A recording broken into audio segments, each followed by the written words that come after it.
Pembelajaran adalah proses untuk membantu peserta didik dalam memperoleh ilmu pengetahuan, keterampilan, serta pembentukan sikap dan kepercayaan diri pada peserta didik. Guru memiliki peranan penting dalam menyajikan dan merancang kegiatan pembelajaran yang menarik untuk meningkatkan motivasi belajar peserta didik setiap harinya. Lantas, bagaimanakah cara guru menciptakan pembelajaran yang menarik bagi siswa?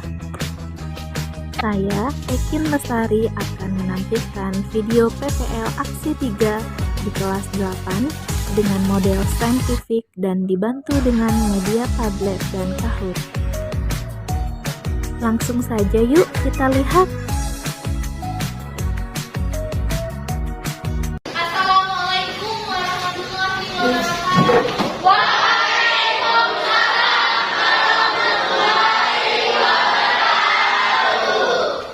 Bagaimana kabarnya? Baik. Semuanya? Aulia, ya silakan berdoa terlebih dahulu sebelum kita memulai pembelajaran. Silakan Aulia. Ya, gerak. Baiklah teman-teman, sebelum kita mulai pembelajaran, ada baiknya kita berdoa dulu agar ada kepercayaan kita masing-masing. Berdoa mulai.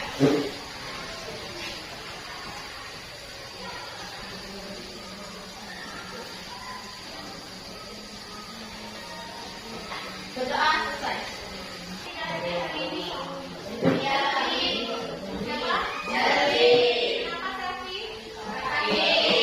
Meningkatkan motivasi belajar, kita akan menyanyikan lagu wajib, yaitu lagu Satu Nusa dan Satu Bangsa.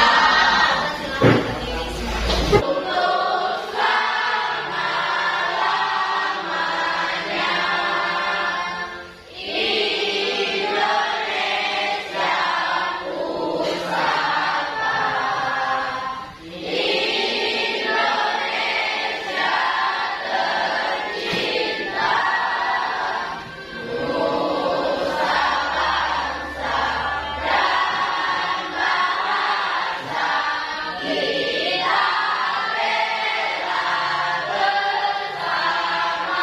Ya, selanjutnya itu kita lihat gambar di depan. Itu gambar apa? Coba siapa yang tahu itu gambar apa?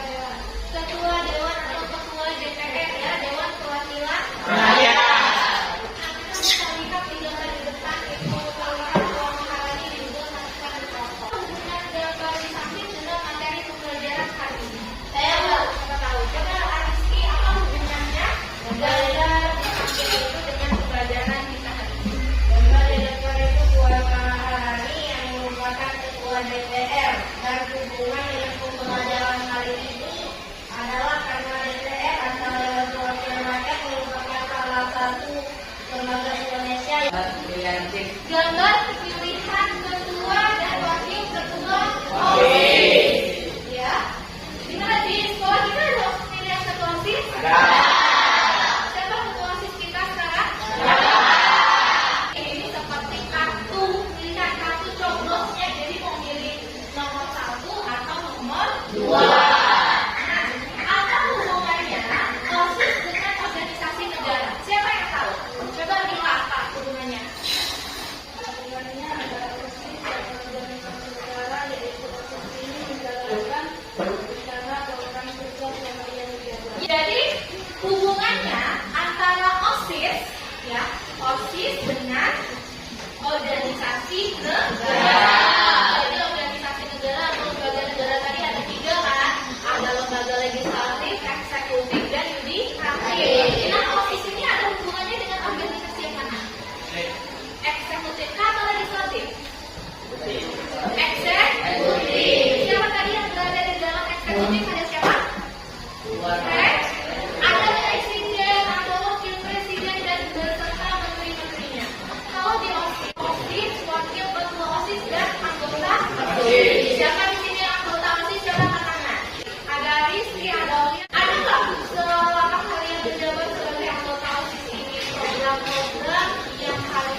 yang dipilih secara langsung dalam pemilu, yang mana tugas utama mereka adalah menyerap dan mewakili aspirasi masyarakat, lalu ditelurkan menjadi undang-undang yang dibahas bersama pemerintah. Konsepnya sih begitu. Nah, untuk mengenal sejumlah lembaga ini, mari kita kupas satu persatu. Yang pertama ada DPR atau Dewan Perwakilan Rakyat. Ada beberapa fungsi dari DPR yang telah ditetapkan. Yang pertama ada legislasi, anggaran, dan juga pengawasan. Tiga lembaga dari tiga lembaga. Tugas-tugas dari tiga lembaga tersebut. Nah, tadi yang tiga lembaga yang dijelaskan tadi termasuk lembaga apa? Eksekutif kah, legislatif atau yudikatif? Legislatif. Tadi terbagi menjadi berapa? Ya. Ada yang pertama? DPR. Ada DPR. Yang kedua? DPR. Dan ada DPR. Peserta didik duduk berdasarkan kelompok dan guru membagikan LKPD ke kelompoknya masing-masing, yaitu terdiri dari 6 kelompok.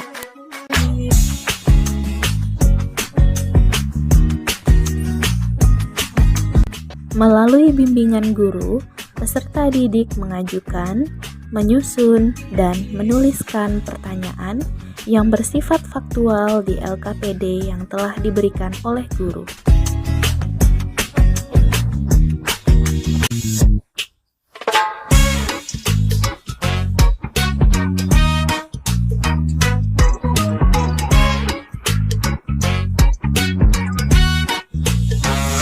Peserta didik melakukan pengumpulan informasi melalui eksplorasi dari sumber yang telah ditentukan seperti buku, dokumen, internet, dan sumber lainnya.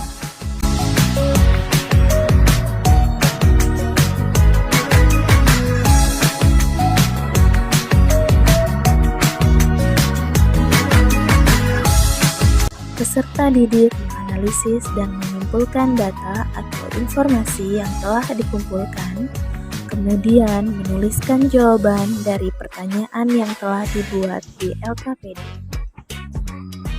Kemudian, peserta didik mengunggah LKPD yang telah dikerjakan ke Padlet. Oke, sekarang kita akan presentasi, yaitu mengkomunikasikan kerja kelompok di LKPD-nya yang sudah kalian buat, ya, dari pertanyaan dan jawabannya. Ayo, terima kasih.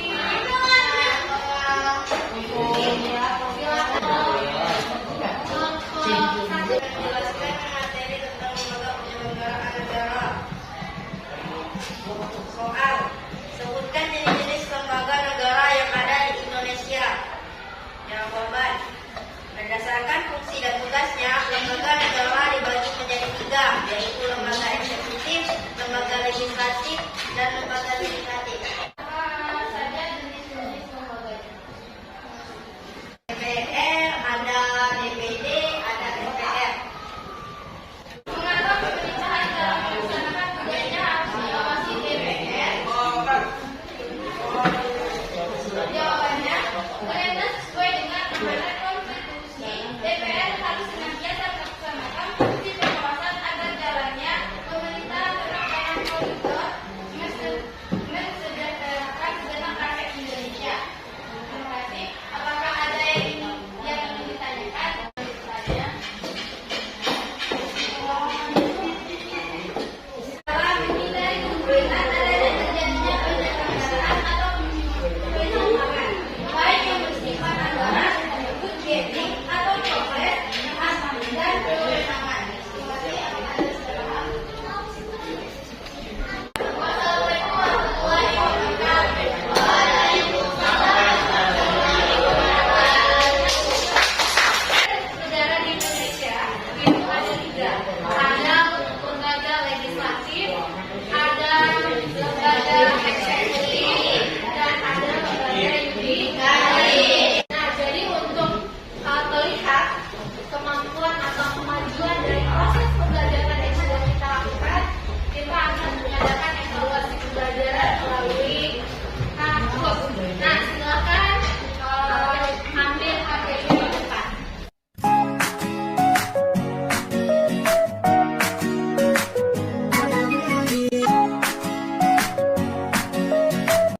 Aplikasi Kahoot merupakan media pembelajaran berbentuk game online sebagai bahan evaluasi pembelajaran untuk pelaksanaan kuis, tugas, penguatan materi, dan ulangan harian.